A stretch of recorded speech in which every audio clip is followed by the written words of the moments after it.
काला साया। यूं तो बनारस घाट अपनी खूबसूरती के लिए बहुत प्रचलित है, पर घाट के किनारे कई राज लिए बैठे हैं। ये कहानी शुरू होती है बनारस के घाट के पास बने ममता निवास से, जहाँ प्रिया लाल जोड़े में ममता के घर उसकी बहू बनकर आती है। आओ आओ बहू, घर को अपने पैरों से पवित्र करो। ममता घर की दहलीज पार कर ही रही होती है कि अचानक एक बहुत गंदी सी बास पूरे घर में फैल जाती है।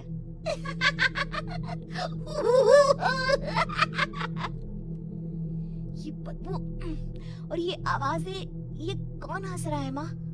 अब ये पड़ोसी ना हमारे थोड़े अलग से है। कहाँ हम शाकाहारी और ये मांस मच्छी खाने वाले। छोड़, तू ध्यान मत दे और गृह प्रवेश कर। और हाँ बहू, अपनी सास की एक बात हमेशा याद रखना, इन पड़ोसियों से तो कभी बात नहीं करेगी। अच्छे लोग नहीं है ये। अपनी सास की ये बात मानेगी ना बेटा? हाँ माँ, जो आपकी मर्जी, मैं उनसे बात नहीं करूंगी। अगले दिन प्रिया अपनी पहली रसोई बनाने रसोई घर में जाती है। ये छोटी बात तो नाक में जा रही है। एक काम करती हूँ, खिड़की खोल देती हूँ। प्रिया खिड़की खोलने जाती है। इतने चाले, लगता है इस खिड़की को कभी खोला ही नहीं गया। पर ऐसा क्यों? ओह, नॉन वेज की स्मेल आती होगी ना। 2 मिनट के लिए खोल लेती हूँ, फिर बंद कर दूंगी। प्रिया खिड़की खोलती है। खिड़की खोलते ही उसकी नजर सामने वाले घर की खिड़की पर पड़ती है, जहाँ एक लड़की खड़ी होती है। हाथों में मेहंदी, लाल रंग की साड़ी, बिल्कुल सजी धजी, मानो प्रिया की तरह ही वो भी नई नवेली बहू हो। वो प्रिया को देखकर मुस्कुराती है। हे भगवान, माँ ने तो इनसे बात करने को मना किया था। प्रिया फौरन ही खिड़की बंद कर देती है और तवे पर चढ़े रोटी की ओर देखने लगती है, पर वहाँ रोटी न होकर मछली पड़ी होती है। ये क्या? पहली ही रसोई में इतनी बड़ी गलती! हे भगवान, अब मैं क्या करूं? प्रिया बहुत डर जाती है और फौरन रसोई की सफाई करने और फिर सभी के लिए खाना बनाने लग जाती है। जब वो सबको खाना परोसती है, सब तो ठीक है, मैं बेकार में चिंता कर रही थी। हे भगवान, ऐसे ही बस अपनी कृपा बनाए रखना। रात के वक्त जब सब सो रहे होते हैं, तब प्रिया को पायल की आवाज सुनाई देती है, जिससे उसकी आंख खुल जाती है। ये पायल की आवाज कहाँ से आ रही है? प्रिया उठकर उस आवाज के पीछे छत की सीढ़ियों तक जाती है। तभी उसे बच्चे के रोने की आवाज आती है। प्रिया छत पर जाती है तो क्या देखती है? वही लाल साड़ी वाली लड़की अपनी गोद में एक नवजात बच्चे को घुमा घुमा कर सुला रही है। तभी प्रिया की नजर उसके पेट पर पड़ती है। ओह गॉड, ये तो प्रेग्नेंट भी है।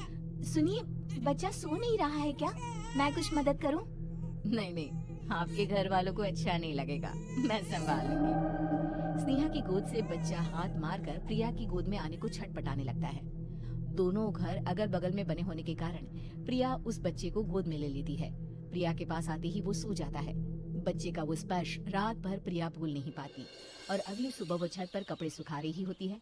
तभी उसे एक औरत इशारा करके बुलाती है। स्नेहा कह रही थी बाबू तुम्हारी गोद में आते ही सो गया। मैं गौरी, स्नेहा की माँ हूँ। बहू, घर आना, बाबू को खिला भी लेना। शाम को जब घर पर कोई नहीं रहता, बच्चे से मिलने के लिए प्रिया छिपकर अपनी पड़ोसन के घर चली जाती है और कुछ देर बच्चे को खिलाकर वापस लौट आती है।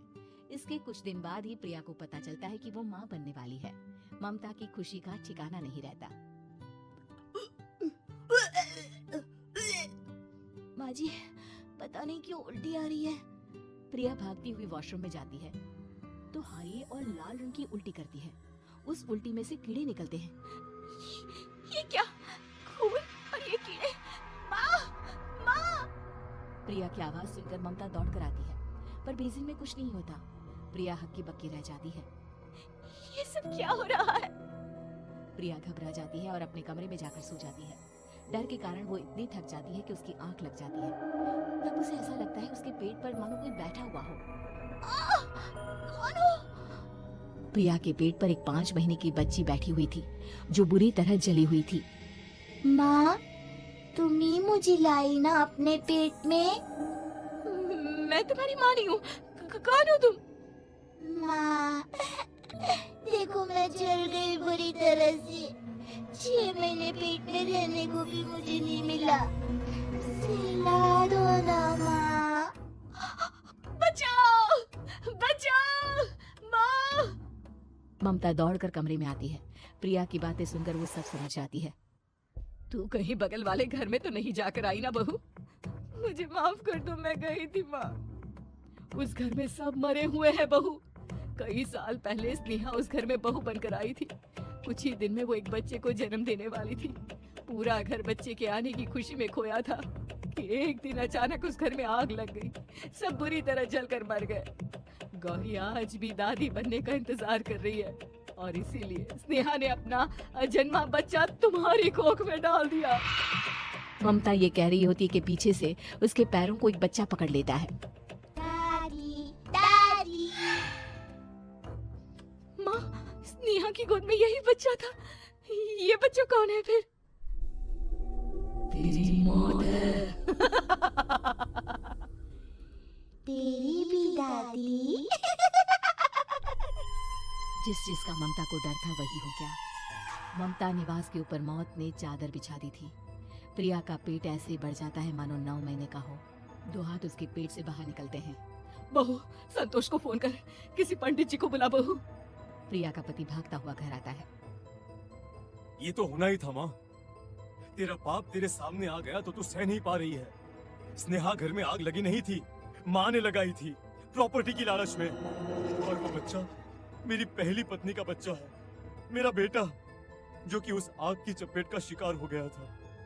मैंने तुमसे ये सब माँ के कहने पर छुपाया था। मुझे माफ कर दो प्रिया। तुम अगर चाहो तो यहाँ से जा सकती हो।